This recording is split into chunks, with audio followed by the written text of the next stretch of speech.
Hello everyone, I hope you are okay and well. Today it's a new episode of What's Good About the Tank with me, Mr.Po. Today we will dive into different social media and take a look at some of the most impressive and interesting and inspiring aquascapes all over the world by different users on social media who post those things. And let's try to learn from them what's beautiful in them, etc., etc. And you know, it's a very good idea to learn from those people who are more experienced and who are into the hobby for some amount of time. And even some beginners sometimes impress really on a high level. So let's take a look at all this and just enjoy this video. Let's go. So let's take a look at this first shallow aquarium ADA60F. According to the user, it is right now finally running stable and thriving, which is not a surprise because we can see here the drop checker. We can see that obviously the CO2 is working, nice carpet, everything is carpeted and carpeted very nicely. And I like IWAGUMI designs. I think that they are very classic. And this wall of Rotala probably, sorry guys, I cannot remember all the names right now of the plants, but anyway, touching the surface, which is not surprise considering CO2 and the shallowness of this aquarium, which doesn't deprive it of its beauty. Maybe I would trim it like that and place some of those Rotala stems here, but it's just a personal approach and taste. Anyway, beautiful display tank, nice light, everything is high-end, I guess. This tension of the IWAGUMI stone is dissolved by those smaller ones, creating this kind of balance in this aquarium, and everything is working here in my opinion. We're finally happy with my tanks. Okay, let's take a look at the tanks themselves. Okay. Well, there is kind of like it's working because these two are kind of like contrasting tanks. This is like a black water for a betta fish, by the way, nice size for a betta aquarium. And I think that the water is good because the driftwood releases tannins. Tannins always are very helpful in buffering the pH, etc. And this one in contrast is semi-nature style, semi-jungly looking nano tank, suitable for shrimp, suitable for probably some nano fish like Chileras boro or something. And maybe there is some algae, but I think that's okay, that's fine. Maybe it can be solved. I mean, recently I've thought that the algae issue is very personal. It's up to you, whether you like it or not, whether you are okay with it or not.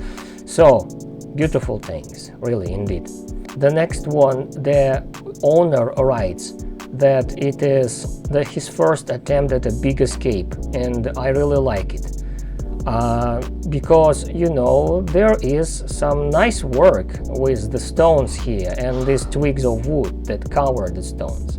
This is a classic approach in making a nature aquarium, and this arching wood here connects this bigger part and the smaller part of the aquascape, which is almost like perfect, because here we have 2/3 and here we have 1/3, kind of like islandy and arching style blended together. And it works because creation of this gap, it really makes it look impressive visually. And this Hygrophila pinnatifida grows very nicely. Hydrocotyl here in the corner, nice classic stocking choice, probably nutritious substrate judging by those protruding pieces of aqua soil. Some Ludwigia, I guess. Myriophyllum probably, right? Yeah, a lot of different plants, a lot of different classic fish like this Ruminose tetras, etc. CO2. yeah, I think that if you have this kind of aquarium at home, you will always have something to look at, right? Let's take a look at this one. This one somehow reminds me of a Thai Streetman aquarium that he created a few probably days or weeks ago, I don't know, but recently. And this is a very good size for a betta fish, and we see here an interesting balance between the right side, which is kind of like thought to be triangular in my opinion, and then we come to this side and there is a lot of, I don't know, Sagittaria or Wellisneria, some hair grass, nutritious substrate, maybe Volstead method, covered with some gravel or something. Well, betta seems to be okay and happy. The heater, the filtration system is okay, and also take a look at this thermometer. Nice. If I had this aquarium, I would move all the Sagittaria or Wellisneria to this side so that it covers everything, and then here I would leave only just hair grass, or put maybe a little piece of driftwood like here, but it's just my personal opinion. And what really surprised me probably is that this is the first Scape of the owner of this aquarium. Take a look. This is almost unbelievable that it is really the first time, because the aquarium is kind of like semi Dutch style probably. I don't know whether there is any hardscape or not, but it looks really beautiful. The plants are fresh, the stocking choice is nice. So CO2 probably, yes, CO2, drop checker, I see the drop checker.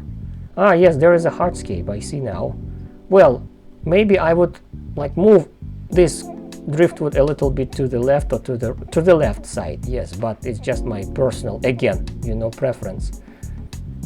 It's a beautiful feature to look at in your living room or anywhere you live. If you have this, I think that this is just visually impressive. Right? Let's take a look at some of the aquariums that I discovered on Instagram. So, and I wanted to show you this bear, you see, hardscape work. This is impressive because it has this flow, everything is moving towards this right side, like that. The amount of details and stones of different fractures, different pieces of wood, small and thicker ones and thinner ones, and they all just like flow together. It's something that you need to achieve, and it's a hard work of assembling this hardscape probably. This is a classic triangular design, which is my favorite. And this one like a concave shape. You see a big bold piece of driftwood, probably covered with algae, and the stocking choice is nice, not distracting from the overall composition. And you see these stems here, just like having this concave shape, they create an impression of bed. Well, this is nice. The next one I like, when you see aquariums have this kind of like submerged part and immersed part, which gets a little bit closer probably to the nature, to the external surroundings, and this anthurium on the right side is beautiful. Well, again, the stones, and on those stones we have some pieces of driftwood, and on this driftwood there are different plants attached probably. This is beautiful, yes. So well guys, that's it for today, and I hope that you enjoyed this review video. And there will be more videos to come, hopefully. Stay safe and see you next time then. Take care.